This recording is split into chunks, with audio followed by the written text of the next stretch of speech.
resale isn't niche anymore. It's the future of fashion, and the reality is, at scale, like I genuinely believe that resale has real impact. Resale is booming. It is firmly in the mainstream now. There's no longer this stigma attached with buying secondhand. In fact, I'd say it's the opposite now because buying secondhand is cool, it's celebrated, it's smart. You're getting a bargain if you're buying more conscientiously. So you're doing your bit for the planet. And you're also getting something, potentially getting something unique or individual, which is increasingly important to consumers.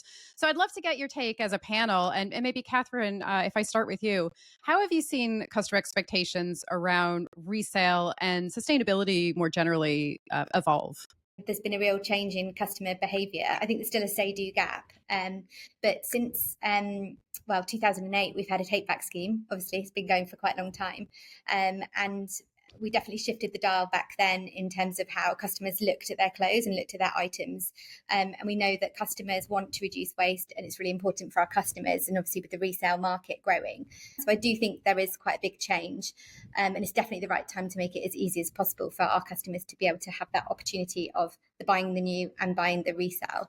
Yeah, it's interesting you mentioned the say-do gap because, Jemma, I'm going to come to you next. I had your colleague, Kirsty Keegan, on the podcast earlier this year, and she talked about the say-do gap or the intention behavior gap where customers say they want sustainability, but actually, do they want to pay for it? Do they want to be inconvenienced, or are they willing to be inconvenienced?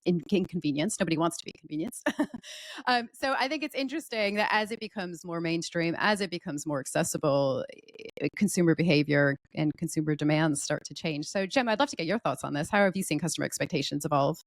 Yeah, so I think when it comes to customers, there's like three things that brings it all together, and I think that's trust, convenience, and desirability.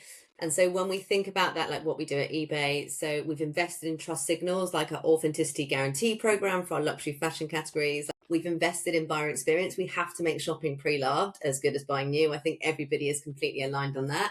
And the third thing around that desirability, like you've already said it, like buying pre-loved is cool when we heavily invest in those cultural moments to support that. And so that stems from our sponsorship of Love Island, but also we have the first pre-loved fashion show ever at London Fashion Week, and we'll be opening that actually this evening.